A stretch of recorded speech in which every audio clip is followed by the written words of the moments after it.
આપકી અદાલતમાં સ્વામી રામદેવ પર આરોપ છે કે તેમનો રસ્તો વ્યવસાયિક છે. સ્વામીજી, તમે માનો છો કે જેટલા પૈસા તમને આપ્યા લોકોએ એટલા પૈસા બીજા કોઈ બાબાને નથી મળ્યા? હું લોકો પાસે મારે એક ઘણું મોટું કામ કરાવવાનું છે. આ કામ ખરેખર ગવર્મેન્ટે કરવું જોઈએ. કોઈ ગવર્મેન્ટે કર્યું નહીં. દેશની આઝાદી પછી ખરેખર દેશમાં ગવર્મેન્ટો લૂંટતી રહી છે. જેટલો આ દેશને અંગ્રેજોએ કદાચ લૂંટ્યો એનાથી વધારે 50 વર્ષમાં દેશના નેતાઓએ દેશને લૂંટ્યો છે. એની કોઈ વાત નથી. આ વાત કોઈ હિન્દુસ્તાની નથી છુપાયેલી, એટલે લોકો કદાચ તાળી વગાડી રહ્યા છે. અને હું એ કહીશ કે આ દેશને બાબાઓએ, સાધુઓએ, ગુરુએ પણ લૂંટ્યું છે તો પણ લોકો તાળી વગાડશે. જો આ વાત તો સત્ય છે. આપણે ત્યાં દેશના બાબાઓએ પોતાના ઘરના ટ્રસ્ટ બનાવી દીધા, પોતાના દીકરાને ટ્રસ્ટી બનાવી દીધો, પોતાની વહુને ટ્રસ્ટી બનાવી દીધી. અચ્છા, પહેલા સાધુ સંન્યાસી હોતો તો ઋષિમુનિ એ જે છે સામાન્ય રીતે એક પત્ની રાખતા હતા. આજકાલ ગુરુઓ તો કેટલી પત્નીઓ રાખે છે, અને પત્નીઓ જ નહીં, પ્રેમિકા પણ રાખે છે.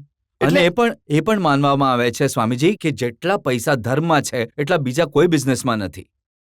હવે આ વાત હું કહું છું, ધર્મના નામ પર લોકો પાસે પૈસા લેવું ખોટું નથી, પણ એ પૈસાનો ઉપયોગ ક્યાં કરી રહ્યા છો? ના, તમે એટલું કહો કે તમે જે પૈસા લીધા એનો ઉપયોગ શું કરી રહ્યા છો તમે? હમણાં સુધી જે મેં પૈસા લીધા છે એમાંથી મેં જે છે હરિદ્વારની અંદર પતંજલિ યોગપીઠનો એક ઓપીડી બનાવી, જે હવે દુનિયાની સૌથી મોટી બિગેસ્ટ ઓપીડી હશે, જેમાં લગભગ 5000 રોગીઓનો ઉપચાર કરી શકાશે. અને દરેક વ્યક્તિને ત્યાં આગળ નિઃશુલ્ક સલાહ, એટલે કે માની લો એક પણ વ્યક્તિથી એક પણ રૂપિયો કોઈ કન્સલ્ટન્સી ફીસ નહીં લેવામાં આવશે.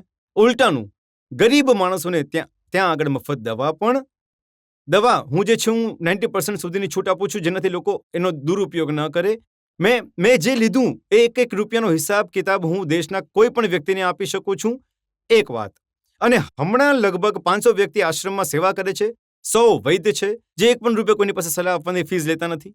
પતંજલિ યોગપીઠ છે જે હું બનાવવા જઈ રહ્યો છું, એની અંદર મેં લગભગ 20% થી લઈને 25% લોકોને ફ્રીમાં આવાસ, ફ્રીમાં ખાવાનું, ફ્રીમાં સારવાર, એની વ્યવસ્થા કરી રહ્યો છું. તો હું જે લોકો પાસે લઈ રહ્યો છું એ લોકો માટે જ કરી રહ્યો છું. સ્વામીજી, આ વ્યવસાયીકરણ નથી કે જ્યાં તમારા કેમ્પ લાગે છે ત્યાં એની બહાર દવાઓની દુકાન હોય છે?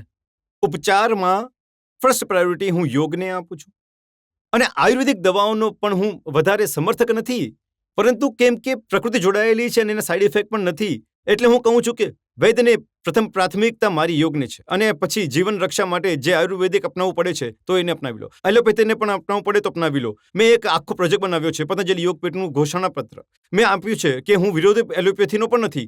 માણસને હાર્ટ એટેક આવી ગયો તો એને હોસ્પિટલમાં જવું જ પડશે. તમારી પાસે તો કોઈ ડિગ્રી છે નહીં આયુર્વેદની. હું જે સ્ટડી કરી રહ્યો છું અને મેં જે સ્ટડી કરી એ આ સ્કૂલો અને કોલેજોમાં ભણવામાં આવતી જ નથી. એમાં ભણ્યો હોત તો હું આજે તમારી સામે આ એન્શિયન્ટ મેડિકલ સાયન્સ વિશે બોલી જ નહીં શકતો.